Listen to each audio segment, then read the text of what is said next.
Anong may relasyon? Wala akong alam dyan sa sinasabi mo, ha? Kaya pwede ba? Huwag mo akong pagbibintangan ng ganyang bagay. Babe, huwag ka na magsinungaling. Dahil umuwi ako nung araw na yun, kitang-kita ko kayo.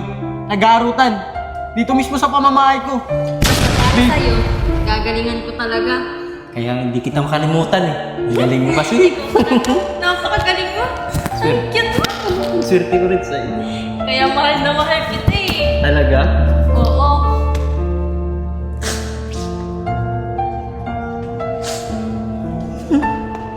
Pero Joy,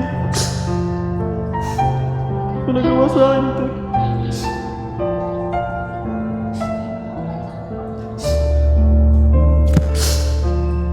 Babe, ano bang ginawa kong masama sa'yo?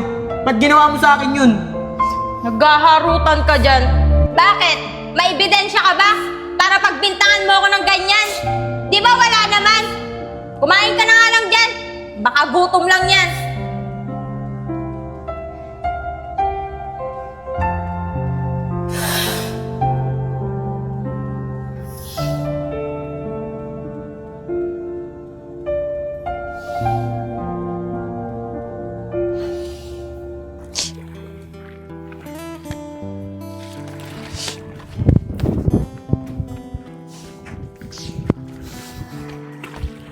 O pare, anong ginagawa mo dyan at nag-iisa ka? Ikaw pala, parang Apong. Wala. May iniisip lang ako. Pare, alam ko na yung iniisip mo. Tungkol kay Kumaring Mary Joy, no? Tama ba ako?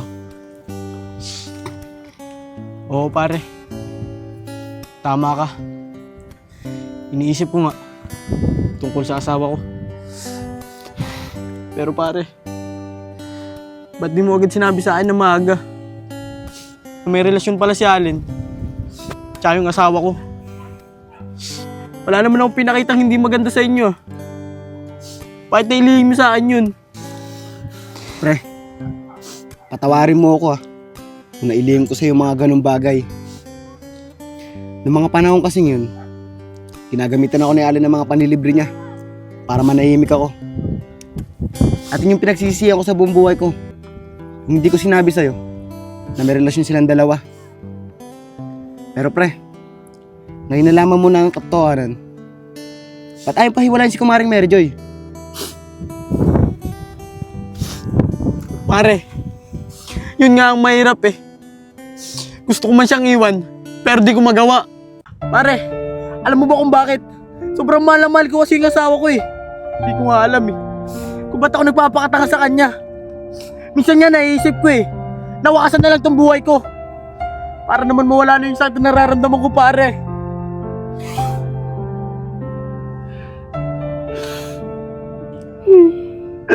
Pare, naiintindihan naman kita eh.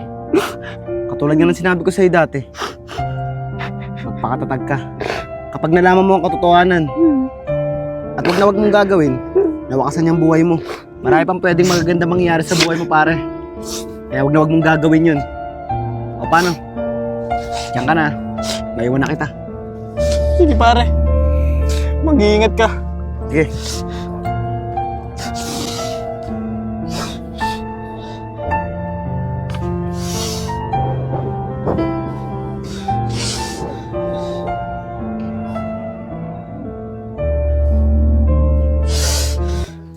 Ganda na itong motor na to. Quality. Ariel! Maganda ka ata ng paganda ngayon. Pero, pagkakaalam ko, hindi ka pa nagkaka-boyfriend. O Yayag, tigil-tigilan mo nga ako. Siguro, may alam ka sa relasyon ni Allen, no? Tsaka ni Kumaring Mary Joy. Ariel naman, bakit naman doon napunta yung usapan natin?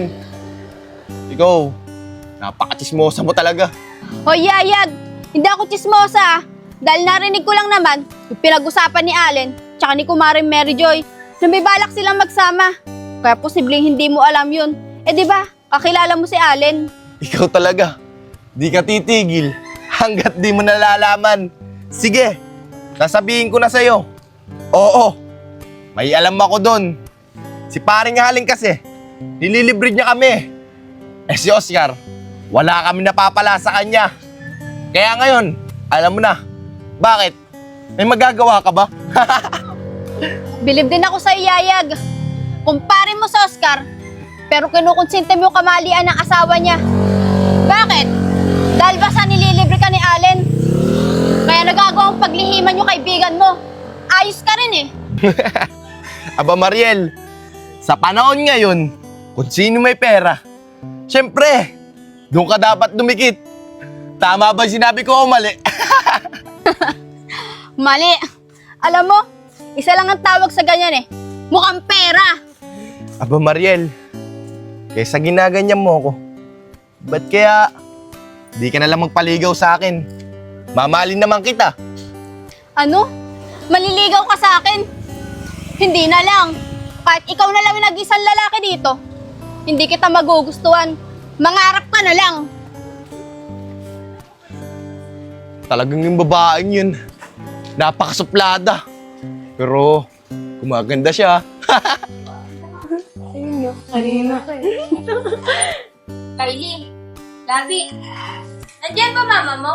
Bakit? Anong kailangan mo sa mama ko? Oo nga, ano bang kailangan mo sa mama namin? May sasabihin lang ako importante sa mama nyo.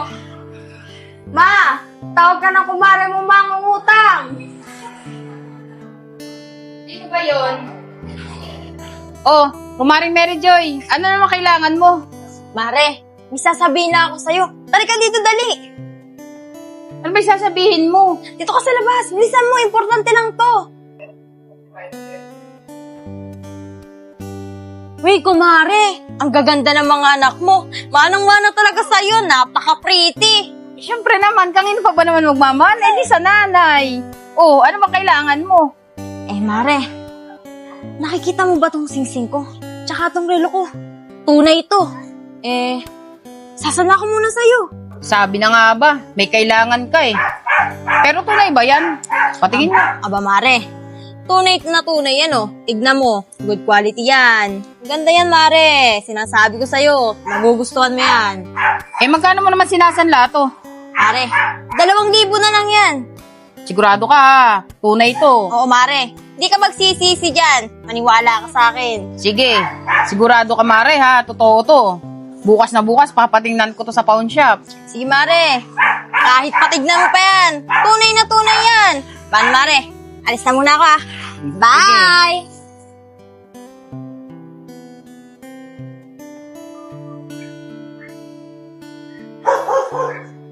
Sir, ikaw pala. Pero teka, ginagabi ka ata sa paniningil mo, ah. Oo, Ma'am Mary Joy. Marami kasing pasaway na katulad mo. Kapag uutang, ang babait. Pero pag sisingilin na nagagalit pa. Grabe ka naman, sir. Di naman ako ganun. Di ba siningil mo nga ako, binayaran ko na agad lahat ng utang ko sa'yo. Pero sir, buti na lang, nakita kita. Pwede ba ulit ako umutang sa card? Naku, Ma'am Mary Joy. Tigil-tigilan mo nga ako. Pangungutang ka na naman sa card. Pahihirapan mo na naman ako kasisingil sa'yo. Sige na naman, sir. Pinapangako ko sa'yo, hindi na ako magiging pasaway at maghuhulog na ako sa tamang araw. Kaya sige na, sir. Pumayag ka na. Isipan ko pa, Mary Joy, ha? Oh babe, ba't kausap mo na naman si sir?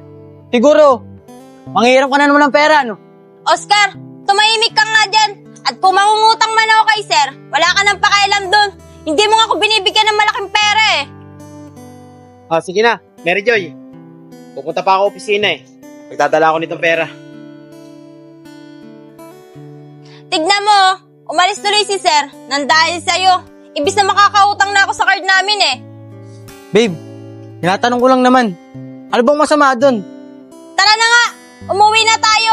Buti na lang, nakapagsanla ako ng alas kay Kumaring Pisot. Sigurado ako, puro barya na naman yung bibigay mo sa akin. Tara na.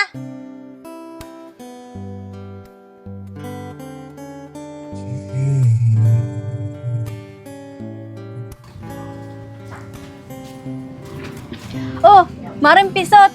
Baga kaya ta nagsara ng tindahan ngayon. Oo, kumare. Mga anak ko kasi ang tao dun eh. Uy, kumare. Alam ba yung kumare nating si Mary Joy? Nagsanla sa akin ng alahas. Pero mukhang totoo naman siya. Kumare, tila naghihirap na yung mangungutang na yun ah. Eh kumare, paano hindi maghihirap? Eh balita ako eh. Iniwan na siya ng sugar daddy niya. Yung si Allen, kaya Mari, wala ng pera yun. Tingnan mo, nagsanla na sa'yo ng alahas. Ay ano, Mare? Sugar daddy niya si Allen. Oo, Mari. Doon ang gagaling yung pera niya. Grabe naman yan si Mary Joy. Kaawa na yung asawa niya si Oscar. Napakabait pa naman ng taong yun. Kaya nga eh. Naku, Mare, diyan ka na nga muna. At ako'y magluluto muna ng ulam. Sige, Mari. May bibilin pa rin ako eh. Sige.